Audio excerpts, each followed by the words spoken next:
حضور آئے تو سر آفرینش پا گئی دنیا، حضور آئے تو سر آفرینش پا گئی دنیا، اندھیروں سے نکل کر روشنی میں آ گئی دنیا، بجھے چہروں سے زنگ اترا ستے چہروں پہ نور آیا،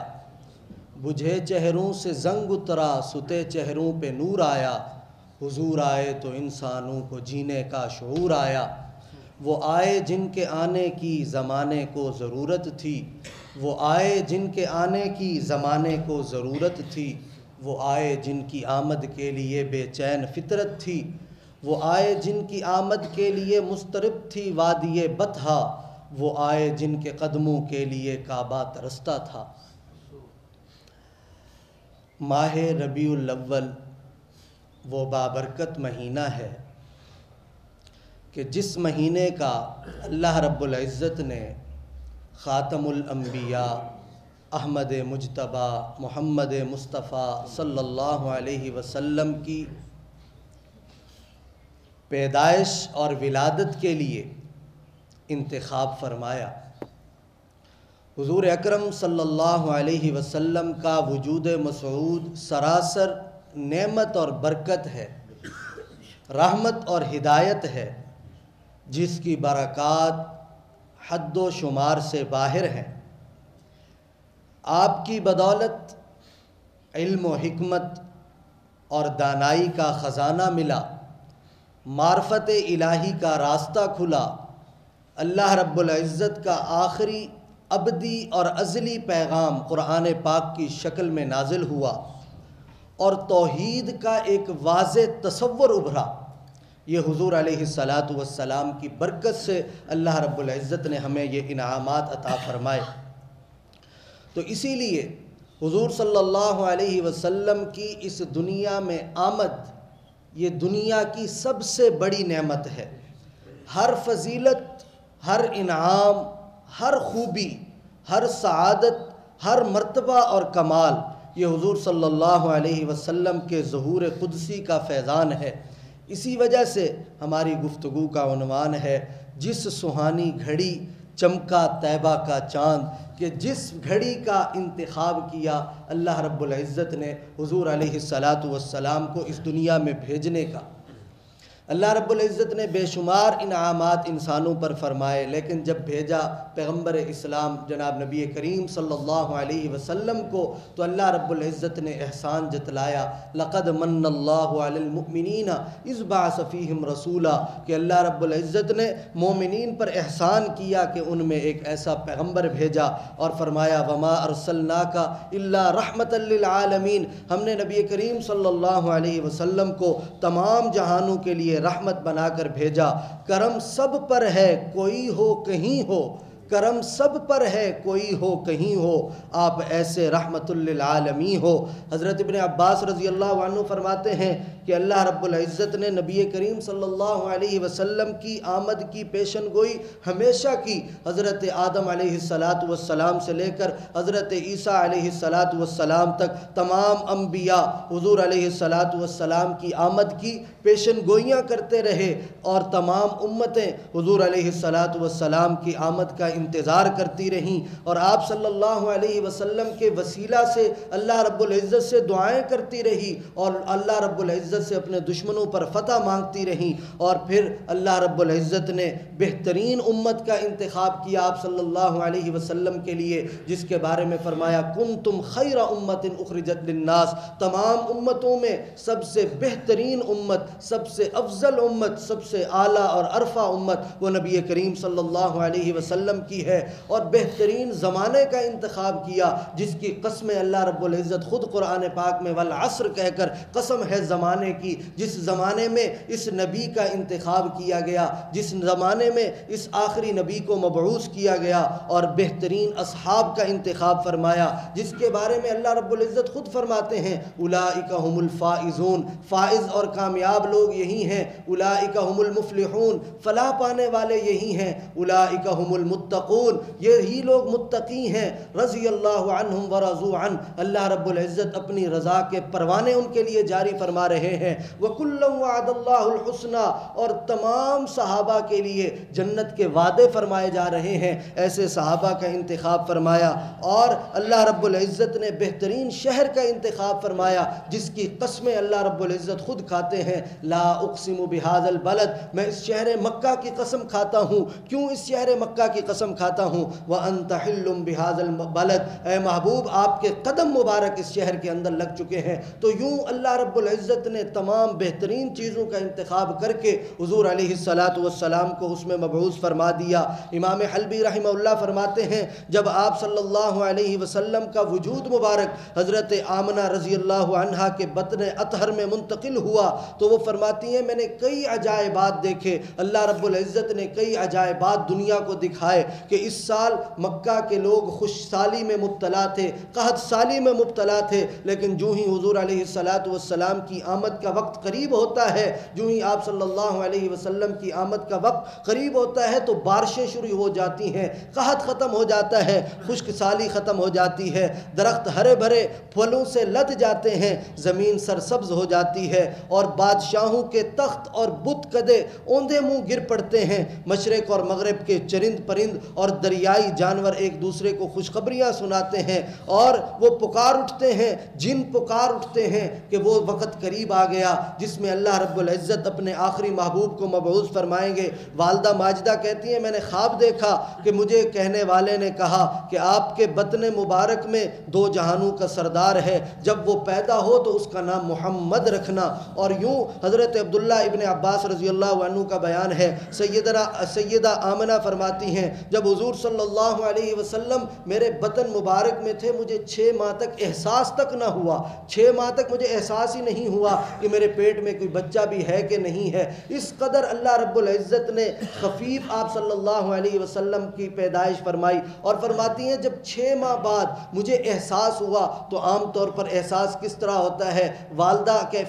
عورتیں کیفیت کیا بیان کرتی ہیں کہ بڑی تنگی کے ایام ہوتے ہیں، قرآن کہتا ہے کہ بڑی کمزوریوں پر کمزوریاں آتی ہیں، مشکلات پر مشکلات آتی ہیں، ہر ماہ مختلف طریقوں کی مشکلات آتی ہیں، لیکن حضرت آمنہ کا بیان ہے جب حضور علیہ السلام مجھے جب احساس ہوا 6 ماہ کے بعد تو جب میں چلتی تھی تو زمین مجھ کو نرم محسوس ہوتی تھی۔ مکہ کی زمین آپ جانتے ہیں سخت پتھریلی زمین ہے، حضرت آمنہ فرماتی ہیں کہ جب 6 ماہ بعد مجھے احساس ہوتا ہے تو وہ مجھے زمین نرم محسوس ہوتی تھی، اور وہ فرماتی ہیں میں جب درختوں کے پاس سے گزرتی تھی تو وہ درخت جھک جھک کر مجھے سلام کیا کرتے تھے، جب پتھروں کے پاس سے گزرا کرتی تھی وہ پتھر مجھے سلام کیا کرتے تھے، اور جب میں کوئی بوجھ اٹھایا کرتی تھی تو وہ بوجھ مجھے بوجھ نہیں محسوس ہوتا تھا۔ ہر طرف فرمایا کہ جب حضور علیہ السلام میرے بطن مبارک سے جدا ہوئے تو مجھے ایک نور محسوس ہوا، ایک روشنی محسوس ہوئی، اور اس روشنی کے اندر میں نے کسریٰ قیصر کے اہل شام کے محلات کو دیکھا۔ یوں اللہ رب العزت نے حضور علیہ السلام کی آمد کے ساتھ ہی دنیا کو دکھا دیا کہ یہ کوئی عام آدمی نہیں ہے، یہ کوئی عام شخصیت نہیں ہے، محمد مصطفیٰ آئے، بہاروں پر بہار آئی، محمد مصطفیٰ آئے، بہاروں پر بہار آئی، زمین کو چومنے جنت کی خوشبو بار بار آئی۔ حضرت ابن عباس رضی اللہ عنہ کا بیان کہ جب حضور صلی اللہ علیہ وسلم کی آمد کا وقت قریب ہوا تو دنیا نے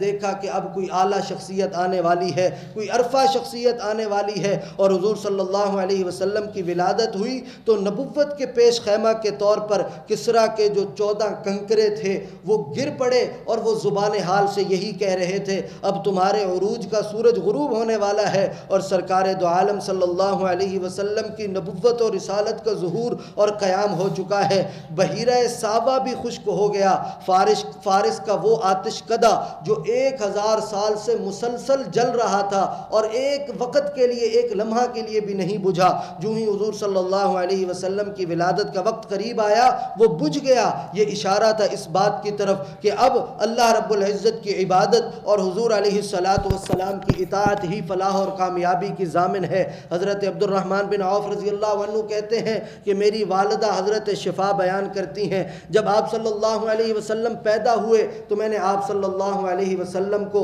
اپنے ہاتھوں میں لیا، معمول کے مطابق جیسے بچے آواز نکالتے ہیں، میں نے انہوں نے بھی آواز نکالی اور میں نے ان کو رحمک اللہ یا محمد کہا کہ اے محمد اللہ رب العزت آپ پر رحم کریں۔ تو وہ فرماتی ہیں جو ہی میں نے یہ جملہ کہا تو تمام میں نے دیکھا مشرق اور مغرب کے درمیان ایک روشنی پھیل گئی۔ حضرت شفاء کہتی ہیں اس واقعہ کے بعد میرے دل میں اس بچے کی عظمت بیٹھ گئی، اور وہ عظمت مسلسل رہی کہ یہ بچہ کوئی عام بچہ نہیں ہے، یہ انسان کوئی عام انسان نہیں ہے، یہاں تک کہ حضور علیہ السلام نے نبوت کا اعلان کر دیا۔ اور حضرت فاطمہ بنت عبداللہ رضی اللہ عنہ کا بیان ہے جب آپ صلی اللہ علیہ وسلم کی ولادت کا وقت قریب آیا تو میں نے ستاروں کو زمین کے اس قدر قریب دیکھا کہ مجھے ڈر لگ گیا کہیں یہ ستارے مجھ پر گر نہ پڑیں۔ حضرت عبد المطلب ایک دن بیت اللہ کا طواف کر رہے ہیں، ان کی حضرت عبداللہ کی باندی لونڈی حضرت برکہ رضی اللہ عنہ دوڑتی ہوئی آتی ہیں اور آ کر مبارکباد دیتی ہیں کہ اللہ رب العزت نے مالکن کو ایک چاند سا بیٹا عطا کیا، رخ مصطفیٰ ہے وہ آئینہ کہ ایسا دوسرا آئینہ نہ کسی کی بزم خیال میں، نہ دکان آئینہ ساز میں اللہ رب العزت نے چاند کا ٹکڑا مالکن حضرت آمنہ کو عطا کیا ہے۔ حضرت عبد المطلب خوشی سے جھوم اٹھتے ہیں، ان کی آنکھوں سے آنسو تیرنے لگتے ہیں اور بے اختیار غلاف کعبہ کو پکڑ کر پہلے آہستہ دعا کرتے ہیں اور پھر بلند آواز سے دعا کرتے ہیں کہ اے اللہ میں آپ کا شکر کس زبان سے ادا کروں کہ آپ نے میرے مرحوم بچے کے گھر، میرے مرحوم بیٹے کے گھر ایک چراغ روشن کیا ہے، مجھے بڑھاپے کا سہارا دیا ہے، اے اللہ اس کی حفاظت فرمانا۔ پھر جلدی سے گھر کی طرف جاتے ہیں، بچے کو گود میں اٹھاتے ہیں، خوشی سے جھوم اٹھتے ہیں اور بوسہ دیتے ہیں اور پھر لے کر بیت اللہ میں آتے ہیں اور دعا کرتے ہیں اور پھر واپس اپنے گھر چلے جاتے ہیں۔ شب ظلمت کی تاریکی میں گم تھی عقل انسان، شب ظلمت کی تاریکی میں گم تھی عقل انسان، یکا یک تاک کعبہ پر ایک چراغ ہاشمی آیا، بشارت دیتے رہے انبیاء آدم سے عیسیٰ تک، نبوت جس پر ناز کرتی تھی وہ پیارا نبی آیا۔ اور یوں حضور علیہ السلام کی دنیا میں آمد ہوتی ہے، 2-3 دن ان کی والدہ ان کو دودھ پلاتی ہیں اور پھر حضرت صوبیہ کو سپرد کر دیا جاتا ہے جو ابو لہب کی لونڈی ہیں۔ اور حضرت عباس رضی اللہ عنہ فرماتے ہیں کہ جب نبی کریم صلی اللہ علیہ وسلم پیدا ہوئے تو ہم نے دیکھا کہ آپ کے ختنے پہلے سے ہو چکے تھے، آپ کو ختنوں کی ضرورت نہیں تھی، آپ ناف بریدہ تھے، آپ اپنی والدہ سے خود ہی جدا ہو چکے تھے۔ حضرت عبد المطلب نے جب یہ دیکھا تو تعجب کیا اور پکار اٹھے کہ یہ میرا بچہ بڑا عالی شان ہے۔ سیدہ آمنہ فرماتی ہیں کہ عام بچے جب پیدا ہوتے ہیں تو ان کے جسم پر غلاظت لگی ہوتی ہے، ان کے جسم پر لیکن جب حضور علیہ السلام پیدا ہوئے تو آپ صلی اللہ علیہ وسلم کا بدن مبارک بڑا نظیف تھا اور کوئی آلائش اور کسی قسم کی گندگی آپ صلی اللہ علیہ وسلم کے بدن مبارک پر نہیں تھی۔ 7ویں دن ان کا عقیقہ کیا جاتا ہے، نام محمد رکھا جاتا ہے، لوگوں کو دعوت دی جاتی ہے، لوگ بڑے تعجب کرتے ہیں کہ محمد نام رکھ دیا، ایسا نام کبھی سنا نہیں ہے۔ تو حضرت عبد المطلب جواب دیتے ہیں کہ میں یہ چاہتا ہوں میرا یہ بچہ ایسا ہو کہ دنیا میں بھی اس کی تعریف ہو، زمین پر بھی اس کی تعریف ہو، آسمان پر بھی اس کی تعریف ہو، خالق بھی اس کی تعریف کرے، مخلوق بھی اس کی تعریف کرے، خالق کو بھی اس سے پیار ہو، مخلوق کو بھی اس سے پیار ہو، اسی لیے میں نے اس کا نام محمد رکھا جس کا معنی ہے تعریف کیا ہوا۔ یوں حضرت حسان بن ثابت رضی اللہ عنہ فرماتے ہیں کہ جب میں 7-8 سال کا بچہ تھا تو میں نے ایک دن سنا ایک یہودی لوگوں کو پکار کر بلا رہا ہے۔ جب یہودی جمع ہو گئے تو اس نے لوگوں کو کہا کہ آج شب احمد کا وہ ستارہ طلوع ہو چکا ہے کہ جس گھڑی کے اندر وہ گھڑی آ چکی ہے جس گھڑی کے اندر اللہ رب العزت نے اپنے آخری پیغمبر کو بھیجنا تھا۔ اور ایک یہودی حضور علیہ السلام کی ولادت کے وقت مکہ میں آتا ہے، حضور علیہ السلام کو دیکھتا ہے، مہر نبوت کو دیکھتا ہے اور بے ہوش ہو جاتا ہے۔ جب اس کو ہوش آتا ہے پوچھا جاتا ہے تو کیوں بے ہوش ہوا؟ تو وہ کہتا ہے کہ آج نبوت بنی اسرائیل سے رخصت ہو گئی، آج نبوت ہم سے لے لی گئی۔ یہ شخص اللہ رب العزت کا بڑا محبوب بندہ ہے، اللہ رب العزت کا آخری نبی ہے، اور اے قریشیوں سن لو یہ تم پر غالب آ جائے گا اور اس کی حکومت مشرق اور مغرب کے درمیان پھیل جائے گی۔ اور ابو لہب کی وہ لونڈی جس نے حضور علیہ السلام